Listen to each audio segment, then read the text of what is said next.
The live TV, सच सबसे आगे। नमस्कार, द लाइव टीवी आप देख रहे हैं। आपके साथ मैं हूं Aditya Kumar. Israel triple attack से घिर गया है। तीन तरफ से इजराइल पर अटैक हो रहा है और अटैक भी ऐसा जिसका जवाब इजराइल के पास है ही नहीं। हमास की लड़ाके सुरंग बनाकर बैठे हुए हैं और सीधे तौर पर जो तस्वीरें निकलकर सामने आ रही हैं वो दिखा रही हैं कि वो सुरंग से निकलते हैं और आईडीएफ के टैंक पर जाकर ग्रेनेड रख देते हैं और वहां से चले जाते हैं, बाद में फायर कर देते हैं, वो तबाह हो जाता है। और यही सबसे बड़ी ताकत है, ये बड़े बड़े मीडिया चैनल्स भी मान रहे हैं, जो कल तक इजराइल की ताकत का हवाला दे रहे थे। वो भी इस बात को मान रहे हैं कि हमास के लड़ाकों के आगे इजरायली सेना टिक नहीं पा रही है। जब हमास के आगे नहीं टिक पा रही है तो हिजबुल्लाह के साथ सामने उसकी क्या हालत होगी। फिर अलग अलग तरीके से, जिस तरीके हुती के सामने कैसे टिक पाएंगे। हमास, हिजबुल्लाह, हुती, ये तीनों इस लड़ाई में कूद चुके हैं और तीनों के सामने अब इजराइल लाचार नजर आ रहा है। आईडीएफ लाचार नजर आ रही है। बेंजामिन नेतन्याहू परेशान नजर आ रहे हैं क्योंकि अब विकल्प ही नहीं बचा है। हिजबुल्लाह, जिसकी ताकत का अंदाजा इजराइल को है, इजराइल का वो पुराना दुश्मन है। उसने कहा था कि जुम्मे तक सारी चीजें ठीक कर दीजिए, मत करिए एयर स्ट्राइक, मत करिए जमीनी हमला, गाजा के लोगों को छोड़ दीजिए, गाजा के मासूम लोगों को मत मारिए। लेकिन इजराइल अपनी हठ धर्मिता पर अड़ा रहा। उसका जो स्वभाव है, जो दिखाता है उसे, क्योंकि जो उसने अपनी छाप बना रखी थी या जितना भी झूठ का पुलिंदा बांध रखा था, वो एक के बाद एक खुल रहा था। उसके हर एक झूठ, हर एक ताकत की पोल खुल रही थी जो पूरी दुनिया में ढिढोरा पीट रहा था।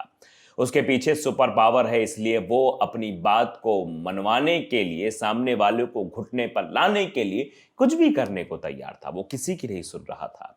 लेकिन अब जिस तरीके से ट्रिपल अटैक उसके ऊपर हो रहा है, इससे उसकी हालत खराब हो गई है। इजराइल के ऊपर हमास तो हमला कर ही रहा है। हमास के हमले से 7 अक्टूबर को ही पूरा इजराइल दहल उठा था। अब हिजबुल्लाह भी आ गया है। 2006 में हिजबुल्लाह ने भी 34 दिन तक इजराइल से युद्ध किया था और तब तो उसके पास सिर्फ 14,000 मिसाइलें ही थी। इस वक्त उसके पास 1.5 लाख मिसाइलें हो गई हैं। ऐसे में उसकी हालत कैसी है, उसकी ताकत कैसी है, इस बात का अंदाजा इजराइल लगा सकता है। फिर हुती भी आ गया है। हुती के आने से भी अब पूरी तरीके से टेंशन बढ़ गई है। देखिए, हर जगह चल रहा है। आज तक पर हेडलाइंस आप देखिए क्या चल रही है।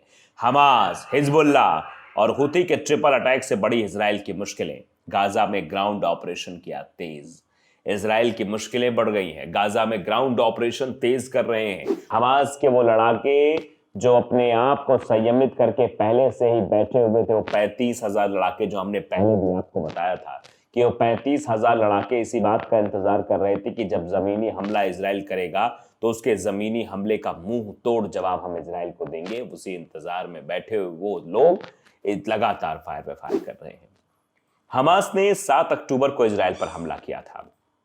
अब तक की चली लड़ाई में उसे 2 संगठनों का साथ मिला है। भले ही वो आधिकारिक रूप से जंग में ना कूदे हों, लेकिन उन्होंने इजराइल के खिलाफ हमले तेज कर दिए हैं। हमास की लड़ाई का समर्थन कर रहे हैं। इजराइल भी तीनों संगठनों के खिलाफ अपना ऑपरेशन तेज कर रहा है। इजराइल और हमास के बीच करीब 1 महीने की जंग, 1 महीने से जंग चल रही है। गाजा में एक तरफ इजराइल के लड़ाकू विमान बम बरसा रहे हैं, दूसरी उसकी सेना जमीनी जंग में हमास पर हमला कर रही है। इस युद्ध में एक तरफ इजराइल है जो खुलेआम अपने ऊपर हुए हमले का बदला ले रहा है। दूसरी ओर संगठन हमास है, विद्रोही संगठन कह सकते हैं, जिसके साथ लेबनान के हिजबुल्लाह और यमन के हुती भी लड़ रहे हैं। गाजा पट्टी से हमास हमले कर रहा है। हिजबुल्लाह लेबनान की धरती से तेल अवीव की ओर हमले तेज किए गए हैं। वहीं हुती जो संगठन है वो भी मिसाइल दाग रहा है। तो हुती भी अब अपनी ताकत दिखा रहा है और हुती इजराइल की तूती बुलवाने के लिए काफी है। इजराइल के साथ हो रही इस जंग में हमास का साथ निभाने सबसे पहले हिजबुल्लाह आया। उसने लेबनान से हमले तेज कर दिए।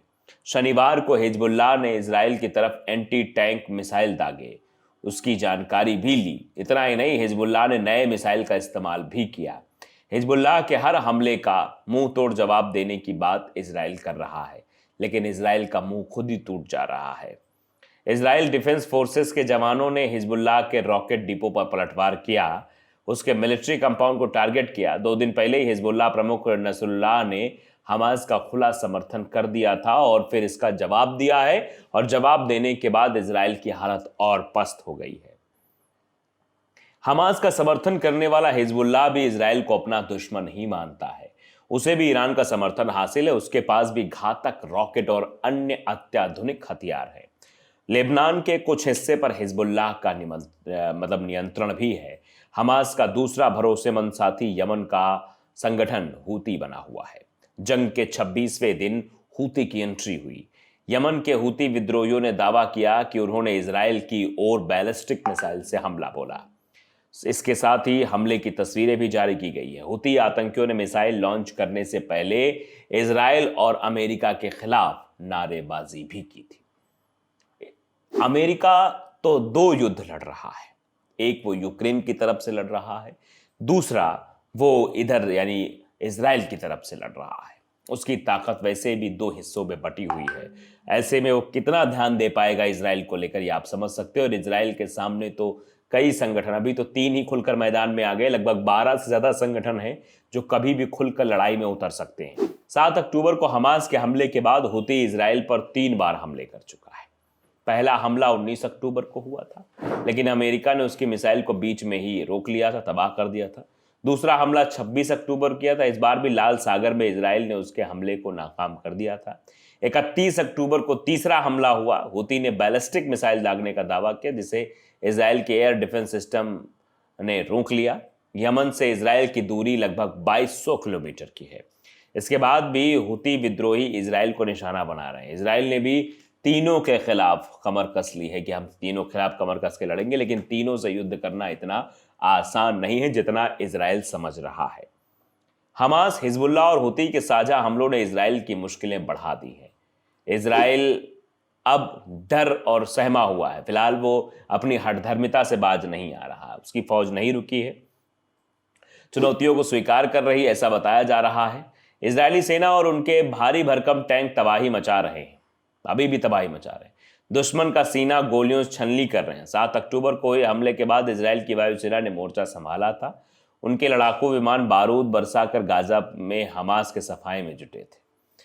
अब जमीन से भी जंग तेज कर चुके हैं। इजरायली रक्षा मंत्री गाजा पहुंच चुके हैं, वहां पर वो अपने सैनिकों की जमकर हौसला अफजाई कर रहे हैं। अब आगे देखना इन संगठनों ने जब ठान ली है तो फिर इजराइल के सैनिकों और इजराइल के मंत्री साहब का, बेंजामिन नेतन्याहू साहब का क्या होगा, ये तो वक्त ही बताएगा। इन दिनों 30 दिनों में इजराइल ने हमास की कमर तोड़ने में एड़ी चोटी का जोर लगाया था, लेकिन कुछ हासिल नहीं हुआ।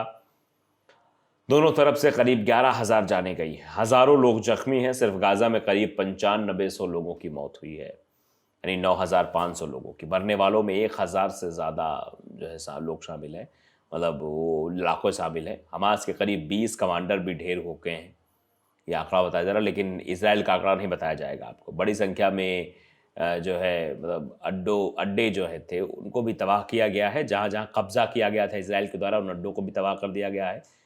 ऑपरेशन हेडक्वार्टर, लॉन्चिंग पैड, छिपने के ठिकाने, ट्रैकिंग कैप, हथियारों के गोदाम पर भी लगातार हमला किया गया है हमास के द्वारा। अब उन ठिकानों पर टारगेट सेट किया जा रहा है जहां पर इनके सेना के जवान और भी छुपे हो सकते हैं।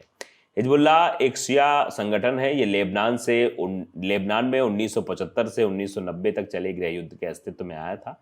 इस संगठन को ईरान अपना समर्थन और आर्थिक सहयोग देता है। ईरान शिया मुसलमानों का देश है। साल 1982 में ईरान के रिवॉल्यूशनरी गार्ड्स ने इस संगठन की स्थापना की थी। इसका मकसद ईरान में हुए इस्लामी क्रांति को दूसरे देश में फैलाना और लेबनान में इजरायली सेना के खिलाफ मोर्चा खड़ा करना है। अब इस संगठन का दक्षिणी लेबनान के कुछ इलाकों पर शासन है, इस पर प्रतिबंध लगा हुआ है। हिजबुल्लाह अपने संगठन में 1 लाख से ज्यादा लड़ाके होने का दावा करता है। तो इजराइल अब 3 जगह से मार झेल रहा है, उसका क्या होगा ये शायद उसको भी नहीं पता। लाइव टीवी को अगर आपने सब्सक्राइब नहीं किया जरूर करिए, बेल आइकन दबाइए ताकि सच खबर आप तक पहुंचती रहे। द लाइव टीवी, सच सबसे आगे।